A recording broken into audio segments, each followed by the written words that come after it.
Uma das maiores dificuldades que eu tive quando eu comecei a estudar sobre investimentos, entrar nesse mundo de finanças, e eu particularmente acredito que é a maior dificuldade de todas as pessoas que começam a estudar e conhecer esse mundo, ou pelo menos uma das maiores dificuldades, é a questão da linguagem do mercado financeiro.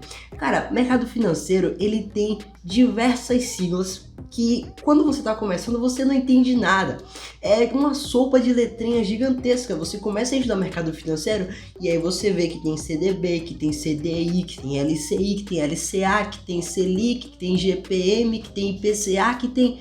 É tanta sigla que você fica perdidinho no início e não entende nada. Vai entender uma coisa e mistura com outra e fica perdido. Então calma, se você começou a investir agora, se você está começando a estudar sobre finanças e não conhece todas essas siglas que eu acabei de falar, ou algumas outras siglas do mercado financeiro, fica calmo que eu trouxe esse vídeo para te ajudar. Então nesse vídeo eu vou explicar 6 das principais siglas do mercado financeiro, tem outras, claro, mas eu separei 6 para trazer aqui para vocês e explicar direitinho o que são essas siglas, o que elas significam, para você não ficar perdido e começar a ter um norte nessa longa jornada de investidor, tá bom? Então vamos lá, vamos começar e vamos pro vídeo.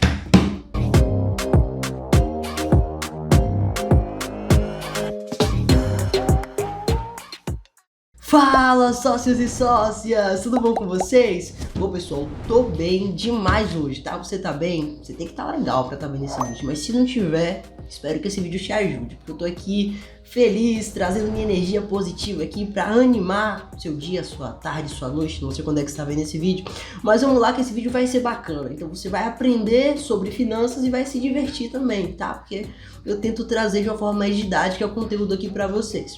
Então vamos lá, antes de começar o vídeo, você já sabe, você tá vendo todo vídeo você tá aqui, você tá assistindo, você tá acompanhando, então poxa, clica no botão de curtir aqui embaixo, porque eu sei que você tá curtindo o canal, porque eu tô te vendo do outro lado assistindo e dando risada agora aí, você tá sorrindo, não tá sorrindo? Então clica aqui, você tá gostando do vídeo, e não se esquece de se inscrever no canal, para você fazer parte da nossa comunidade de sócios investidores aqui do YouTube, tá bom? Não esquece também de depois dar uma conferida lá no Instagram, o Álvaro Mateus, para a gente manter um contato melhor. Sempre abro caixinha de pergunta, converso com vocês lá. Então se quiser conversar um pouco mais comigo, me conhecer um pouco mais, falar de investimento comigo, poxa, segue lá no Instagram e a gente bate um papo por lá, tá bom? Então vamos lá, vamos pro vídeo agora. Olha, no vídeo de hoje a gente vai falar sobre 6 siglas do mercado financeiro, que são 6 das principais siglas, tá? E eu vou explicar direitinho todas elas para vocês. A primeira que eu vou trazer, com certeza você já ouviu bastante nesses últimos dias, que é a Selic, tá? Você já deve ter ouvido notícia aí no Instagram, no jornal, que a Selic tá subindo, a Selic tá caindo, a Selic em 2%, a Selic em 10%, tá uma agonia esse período agora com a Selic, então você vai entender agora o que é a Selic. Selic quer dizer Sistema Especial de Liquidação e Custódia, que é um sistema que cuida dos títulos públicos federais. Basicamente, quando você compra e vende lá o Tesouro Direto, lembra, Tesouro Prefixado, Selic, paraná, quando você negocia o tesouro Direto, o sistema Selic é o sistema que efetua todas as transações relacionadas ao tesouro. Mas Selic não é só esse sistema, tá? Não é só o Sistema Especial de Liquidação e Custódia. Ele também é o nome da nossa taxa básica de juros da economia. Como a própria definição já diz, é a taxa básica de juros da economia. Então é a taxa base, é a taxa que todas as outras taxas do mercado financeiro levam como referência. Então vamos pensar o seguinte, quando a taxa Selic sobe, todas as taxas de rentabilidade atreladas à renda fixa vão subir também, porque a grande maioria dos produtos de renda fixa está atrelado à taxa Selic ou ao CDI, que a gente vai ver daqui a pouco, que também está atrelado à Selic. Então, todas as taxas, ou praticamente todas relacionadas a investimento em renda fixa, vão se valorizar com a alta da Selic. Na contraparte, as taxas de crédito também vão se elevar, tá? Tem um lado bom e tem um lado ruim. Então, sempre vai ter o aumento também dessas taxas junto com a taxa Selic. Então, por exemplo, os financiamentos vão ficar mais caros. Se você for pegar um crédito, um empréstimo no banco, poxa, vai ficar mais caro. Qualquer coisa que você faça, as taxas vão ficar mais altas. Isso vai tornar mais caro. Então, é bom para você, no caso de investidor, para ter uma rentabilidade maior, ganhar mais juros, né? Mas também tem um lado negativo, porque para você tomar crédito no mercado vai ficar mais caro também, porque a taxa vai ser alta também. Aí você pode perguntar, Álvaro, mas se a Selic cair? Poxa, se a Selic cair é a mesma coisa, só que o oposto, né? É o inverso, o total inverso. Porque se a Selic cai, as taxas que rentabilizam os instrumentos de renda fixa também vão cair. Então os investimentos de renda fixa vão ficar menos atrativos, porque vão render cada vez menos. E assim, com a taxa Selic caindo, as taxas de crédito também ficam mais baixas. Então você consegue financiar com taxas mais baixas, você consegue pegar empréstimo com taxas mais baixas e usar esses produtos de crédito no mercado com taxas menores. Exatamente porque essa taxa está atrelada à Selic, que é a taxa base da economia do Brasil, e essa taxa caiu. Então ela puxa todas as outras juntos. É o mesmo efeito. Quando sobe, leva tudo para cima, quando cai, puxa tudo para baixo. Pronto, entendido o que é Selic? Então vamos lá. Agora a gente vai falar de CDI. CDI significa Certificado de Depósito Interbancário. Olha, você com certeza já ouviu falar, esse investimento aqui está rendendo 100% do CDI, ele está rendendo 85% do CDI. Então, você com certeza já ouviu isso em algum momento de sua vida, no banco, quando você foi investir, alguma corretora, ou já ouviu alguém falando, muito provavelmente. Então, você já ouviu falar em CDI, agora a gente vai entender o que é esse CDI. Muita gente não entende a diferença de CDI para Selic, tá? Eles pensam que é a mesma coisa por serem taxas bem parecidas, mas elas têm diferença, tá? E tem uma forma muito fácil de você entender essa diferença entre elas, é só você pensar assim. Os bancos que você conhece hoje, o Bradesco, Itaú, Santander, Banco do Brasil e os outros, esses bancos eles fazem negociação entre si todos os dias, então eles emprestam dinheiro uns para os outros. E esses empréstimos, obviamente, têm juros, tá? E esses juros desses empréstimos, eles são baseados na taxa Selic, que é a nossa taxa básica de juros da economia. Mas são feitas diversas negociações todos os dias durante todos esses bancos. Então, de todas essas negociações que acontecem, é tirado uma média de taxa de juros cobrada entre todas essas transações. Essa média dessa taxa de juros transacionada é chamada de CDI. Lembra, o nome é Certificado de Depósito Interbancário. Então, interbancário significa que é entre os bancos. Então, basicamente, é a taxa de juros negociada em operações entre os bancos. É muito parecida com a Selic, simplesmente porque ela é referenciada na Selic, mas não é a mesma coisa. E é isso que faz muita gente se confundir. Mas lembra, uma taxa é a taxa básica de juros da economia e a outra é a taxa média de transação entre os bancos, que é referenciada na Selic, mas não é a mesma coisa. A próxima sigla que a gente vai estudar aqui é o CDB. CDB significa Certificado de Depósito Bancário. Tá, Álvaro, mas o que é isso? Eu ainda não entendi. Olha, o CDB, diferente das duas últimas siglas que a gente estudou, o CDB ele não é uma taxa, tá? Ele é um tipo de investimento. É como se fosse um empréstimo que você faz para o banco, exatamente. Ao invés de você pedir um empréstimo e o banco te emprestar, você vai ter emprestando dinheiro ao banco. E aí você vai ganhar juros em cima disso. Você empresta esse dinheiro, o banco fica com esse dinheiro por um período.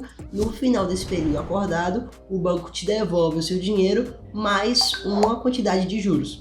Então, basicamente, assim funciona um CDB. Ele também é conhecido como depósito a prazo, tá? Porque você deposita e aí depois de um prazo você resgata com a diferença dos juros. Álvaro, mas eu não confio nos bancos.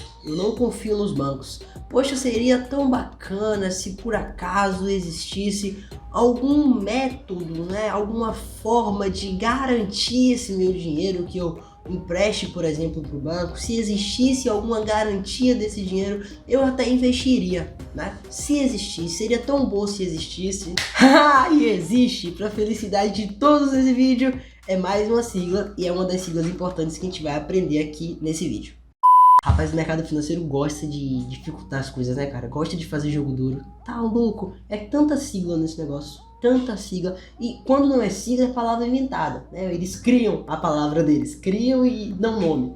ou então é termo em inglês, né? Porque gosta de misturar inglês pra dar uma embelezada e ficar mais difícil, né? As pessoas não entenderem. É foda.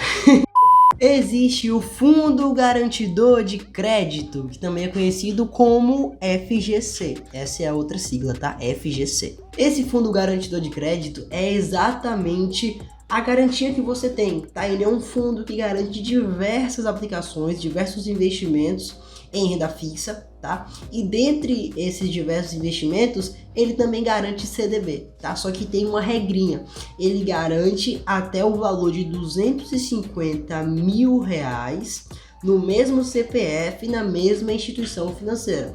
Então, se você tiver menos do que isso, pode ficar tranquilo com seu dinheiro no CDB, que por mais que o banco venha a quebrar, a falir, você vai receber o seu dinheiro de volta junto com os juros, tá? Então, pode ficar tranquilo que você não vai perder dinheiro tendo fundo garantidor de crédito. Se você tiver mais de 250 mil, é só você dividir em corretoras diferentes, tá? Em bancos diferentes. Porque já que garante 250, você bota 251, 250 e outro, e aí você consegue diversificar direitinho e aí tá com o seu patrimônio 100% protegido, tá bom? E agora a gente vai entrar nas duas últimas siglas que eu vou trazer para vocês aqui nesse vídeo, tá?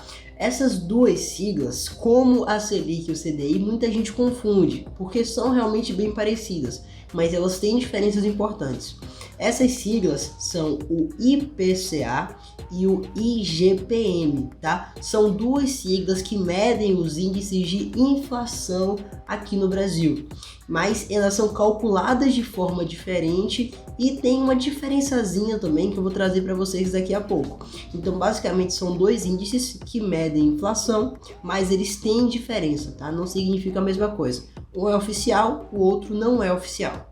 O IPCA quer dizer Índice de Preços ao Consumidor Amplo, tá? Esse índice é o índice de inflação oficial aqui do Brasil.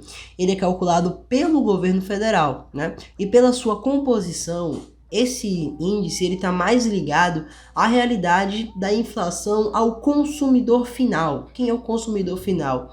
É você, por exemplo, quando vai no mercado e compra carne. Pronto, você é o consumidor final. O IPCA está mais ligado a você. Já o IGPM, que é o outro índice, ele quer dizer o Índice Geral de Preços do Mercado, tá? E esse índice ele está mais ligado à inflação na parte dos produtores de recursos, como por exemplo o fazendeiro, que era dono do boi que você comeu quando você comprou a carne lá no mercado, que eu falei no exemplo anterior. Lembra? Você foi lá, comprou a carne, então a carne era do boi. Então a inflação para você é mais relacionada no IPCA. Para o cara que era o dono do boi que vendeu o boi para o mercado, como carne, é o IGPM. E o IGPM ele é calculado pela FGV. Olha lá, mais uma sigla bônus para você aí aqui no vídeo. Ele é calculado pela FGV, tá? A FGV é a Fundação Getúlio Vargas, tá? É uma instituição privada. Essa Fundação Getúlio Vargas, ela calcula o índice, né, de inflação, o IGPM, e esse IGPM, para curiosidade de vocês, é o índice utilizado para reajuste de aluguel anual, tá? Então sempre quando se você morar de aluguel, o aluguel aumentou, tá? Ou a taxa de referência de aumento de aluguel é baseada no IGPM, tá? Uma curiosidade legal aí para vocês. E aí tem mais um ponto. O ponto é o seguinte: geralmente o IGPM ele é maior que o IPCA, tá? Ambos medem inflação, mas na maioria dos casos o IGPM está sempre acima do IPCA. Então muita gente fala que o IGPM era para ser o índice para ser considerado a inflação verdadeira, né? Porque o IGPM é calculado por uma instituição privada. O IPCA é calculado pelo governo. Então falam que por ser calculado pelo governo tem uma embelezada aí no índice, tem uma mexidinha ali para o índice ficar mais tranquilo e não mostrar a realidade que é mostrada no IGPM. Mas isso é só opinião das pessoas, tá? Não é nada comprovado, até porque o IPCA é realmente o índice oficial de inflação aqui no Brasil. Isso aqui é só uma coisa também para vocês utilizarem na hora de diferenciar esses dois índices, tá bom? Olha, se você gostou desse tipo de vídeo, desse assunto que eu trouxe aqui, você quer que eu traga a parte 2 desse vídeo, comenta aqui embaixo: Álvaro, quero a parte 2 desse vídeo, para eu trazer para vocês aqui novas siglas, explicar direitinho nesse mundo de siglas, essa sopa de letrinhas do mercado financeiro, trazer mais siglas para explicar para vocês cada uma delas.